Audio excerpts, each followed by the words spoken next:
జగన్మోహన్ రెడ్డి గారు ముఖ్యమంత్రి స్థాయిలో ఉన్నవాడు ఏం మాట్లాడుతున్నారు? ఇలా బహిరంగ సభ పెట్టి వేల కొద్ది మగవాళ్ళు ఉన్నారు ఆ సభలో, మాట్లాడుతున్నది సొంత చెల్లెలు గురించి అని కూడా ఇంగితం లేకుండా నేను వేసుకున్న నా ఒంటి మీద ఉన్న బట్టల గురించి జగన్మోహన్ రెడ్డి గారు ప్రస్తావించారు అంటే ఎంత దిగజారుడు రాజకీయాలు చేస్తున్నారు వీళ్ళు. ఏం అవసరం ఉంది? నేను పచ్చ చీర కట్టుకున్నానట, దానికి జగన్మోహన్ రెడ్డి గారు చెప్తున్న మాట నేను చంద్రబాబుకు మోకరిల్లి ఆయన ఇచ్చిన స్క్రిప్ట్ మక్కీకి మక్కీ బట్టి నేను మాట్లాడుతున్నానట. ఏం మాట్లాడుతున్నారు? పచ్చ చీర కట్టుకుంటే తప్పేముంది అని అడుగుతున్నాం. పచ్చ కలర్ ఏమైనా చంద్రబాబు గారు కొనుక్కున్నారా? ఏమన్నా కొనుక్కున్నారా? ఎంత కొనుక్కున్నారన్నా? చంద్రబాబు గారు ఏమైనా పేటెంట్ రైటా? పచ్చ కలర్ అంటే ఏమన్నా పసుపు కలర్ వాళ్ళదా? జగన్మోహన్ రెడ్డి గారు మర్చిపోయినట్టున్నారు. సాక్షి ఛానల్లో సాక్షి పేపర్ లో ఎల్లో కలర్ ఉంటది, పసుపు కలర్ ఉంటది, పైన గుర్తుందా? పసుపు కలర్ ఉంటది. దానికి రాజశేఖర రెడ్డి గారు ఆ రోజు చెప్పిన మాట ఏ తప్పేముంది? పసుపు అంటే మంగళకరమైన రంగు, అదేం టీడీపీ వాళ్ళ సొంతం కాదు అని ఆ రోజు రాజశేఖర రెడ్డి గారే సాక్షికి పసుపు రంగు పెట్టించారు. పసుపు అన్నది మన వంటల్లో కూడా వేసుకుంటామే, అది టీడీపీ ఎప్పుడు కొనుక్కుందన్నా? వాళ్ళ సొంతమా అది?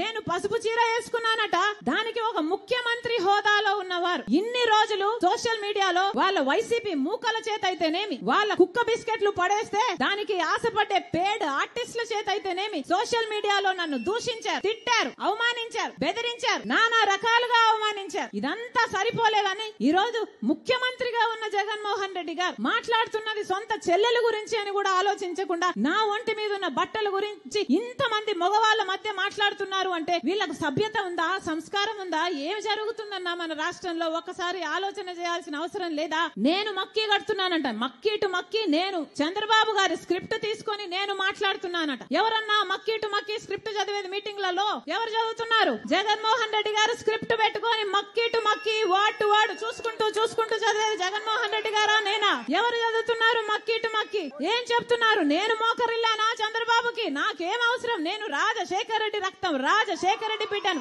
నేను ఎవ్వరి ముందు ఏ రోజు మోకరించలేదు, అందుకే మొండిగా ఈ రోజు వరకు కొట్లాడుతున్నా. నా గురించి ఎవడు ఏమి రాసుకున్నా ఏమి అనుకున్నా ఏ రోజు పట్టించుకోలేదు రాజశేఖర రెడ్డి బిడ్డ. ఎందుకంటే నాకు తెలుసు నా గుండెలో ఉన్న నిజాయితీ గురించి. ఈ రోజు మోకరిల్లింది ఎవరు? బీజేపీ ముందు, మోడీ ముందు జగన్మోహన్ రెడ్డి కాదా మోకరిల్లింది? ఎంతగా మోకరిల్లారన్నా? ఆఖరికి మన ప్రత్యేక హోదాను తాకట్టు పెట్టారు, మన పోలవరం తాకట్టు పెట్టారు, మన రాజధాని తాకట్టు పెట్టారు, మొత్తం అన్ని మన ప్రయోజనాలు అన్ని తాకట్టు పెట్టుకున్నారు వాళ్ళ స్వప్రయోజనాల కోసం. ఢిల్లీకి వెళ్ళినప్పుడల్లా మన రాష్ట్ర ప్రజల సమస్యల గురించి మాట్లాడుతున్నారా ముఖ్యమంత్రి గారు? అవినాష్ రెడ్డిని కాపాడడం గురించి మాట్లాడుతున్నారు. అవినాష్ రెడ్డి ఎక్కడ అరెస్ట్ అవుతాడో బెయిల్ తెచ్చుకోవడానికి లేకపోతే వాళ్ళు మద్దతు తెచ్చుకోవడానికి వెళ్తున్నారు తప్పితే ప్రజల గురించి ఎప్పుడు మాట్లాడుతున్నారు వీళ్ళు కాదా? అసలు మోడీకి దత్తపుత్రుడు అని చెప్పడం లేదా? బీజేపీ నాయకులే చెప్తున్నారే జగన్మోహన్ రెడ్డి గారు మోడీకి దత్తపుత్రుడు అని. మరి జగన్మోహన్ రెడ్డి గారు బీజేపీకి వారసుడా, మోడీకి వారసుడా, లేకపోతే రాజశేఖర రెడ్డి గారి వారసుడా? ముమ్మాటికి మోడీకి వారసుడు.